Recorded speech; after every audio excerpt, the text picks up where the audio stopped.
Os de Neo. Seguí tu plan, ahora de 18 a 27 años. Una de las señales del mundo extraño que se ha iniciado con la invasión de Rusia a Ucrania es la reaparición protagónica de un concepto del nombre de una ciencia, la geopolítica.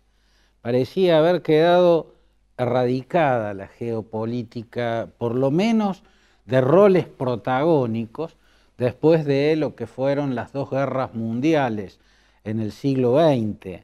Por eso no es casual que el protagonismo de la palabra geopolítica, que hoy está en todos los diarios, en todos los artículos, en todos los comentarios de especialistas y de analistas, aparece el término geopolítica, tiene que ver con que nadie esperaba que Europa vuelva a vivir una guerra modelo siglo XX. Y si está ocurriendo una guerra de invasión de un país vecino para la anexión total y la incorporación a otro territorio, si nadie esperaba que eso ocurra, es porque precisamente las dos guerras mundiales ya habían vacunado a Europa contra los males de los liderazgos megalómanos, napoleónicos y fascistas, que recurren a teorías geopolíticas para justificar expansiones territoriales. La geopolítica es un instrumento valioso de la geografía para entender el devenir del mundo. La geopolítica va a aparecer en el siglo XIX con grandes geógrafos impulsándola. Fue Rudolf Kjellén, un geógrafo sueco de la Universidad de Uppsala, quien acuñó el término geopolítica, pero fue un geógrafo alemán, Friedrich Ratzel, quien digamos que generó elementos claves de la geopolítica para entender el siglo XX y para entender catástrofes provocadas por el expansionismo territorial en la Europa del siglo XX. Friedrich Ratzel, el padre de algún modo de la geografía política, fue también quien concibió al Estado como un organismo viviente y como tal un fenómeno que nace y crece, puede crecer. Por eso Ratzel teorizó sobre lo que llamaba las fronteras vivas. Luego aparecieron otros grandes intérpretes de la geopolítica, como por ejemplo Maugham, Alfred Maugham, que era un estratega naval norteamericano, que fue quien sobre finales del siglo XIX teorizó sobre la importancia del océano, el dominio de los mares como instrumento de construcción de liderazgo mundial. En el dominio de los mares estaba la clave para liderar el mundo. Lo que hace Mahon es inspirarse en lo que estaba viviendo desde hace siglos Gran Bretaña.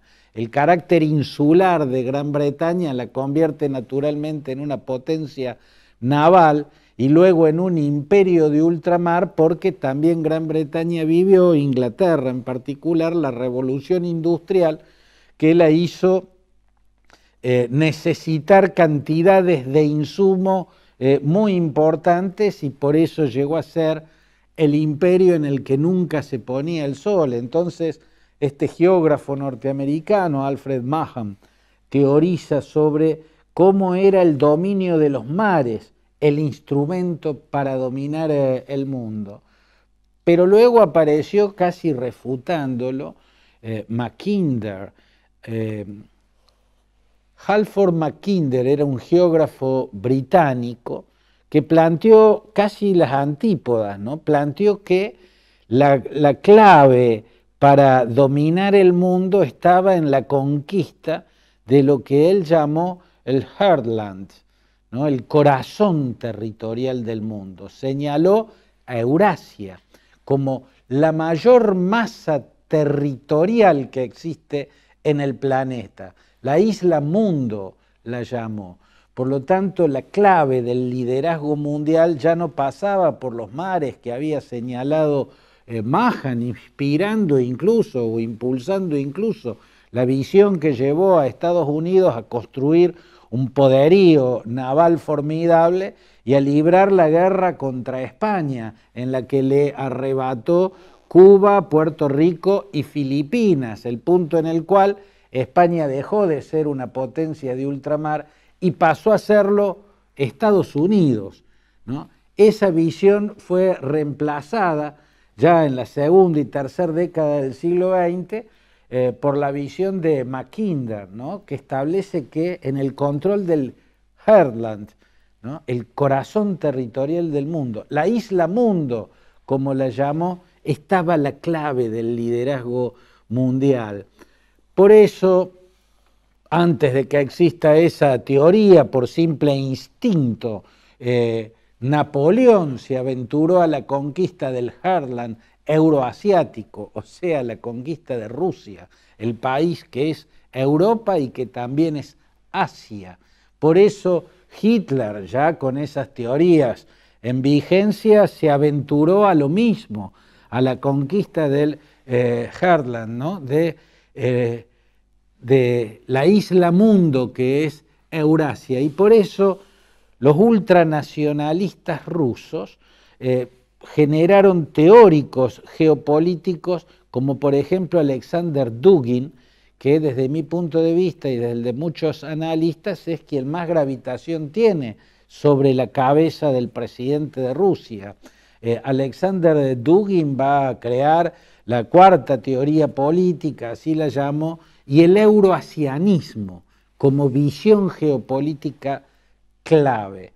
El ultraconservadurismo con la geopolítica de Dugin apoyada en la visión del Heartland de Mackinder va a generar eso, el ultraconservadurismo ruso, que en términos de liderazgo político se inspiraba en el zarismo, y por eso todos los zares de Rusia que lograron visibilidad en la historia, capítulos importantes en la historia, fueron expansionistas.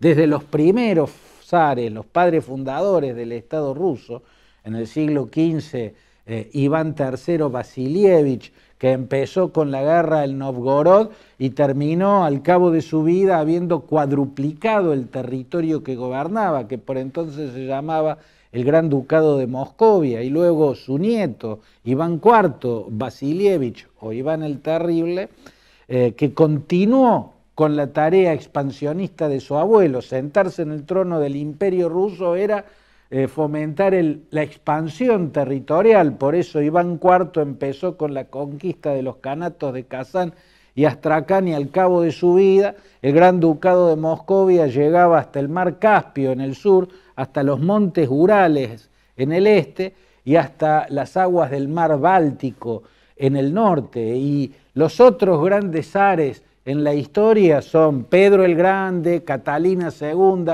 todos aquellos que expandieron el territorio ruso. Bueno, Putin está en esa misma línea, por eso el mundo está viviendo una guerra de expansión territorial que no se veía en Europa desde mediados del siglo XX, las guerras que desangraron y destruyeron a Europa a mediados del siglo XX y que convirtieron a la geopolítica en una suerte de ciencia mal vista, ¿no? En una suerte de ciencia que pasó a un rincón de menos visibilidad. Ahora vuelve a estar en el centro de la escena. Ahora es una palabra que aparece en todos los artículos, en todos los análisis, en todos los comentarios y explicaciones, y eso tiene que ver con el modelo siglo XX de liderazgo y de concepción de la grandeza de un país que está en la cabeza de Vladimir Putin. Pinturería Fantini, tienda de pinturas.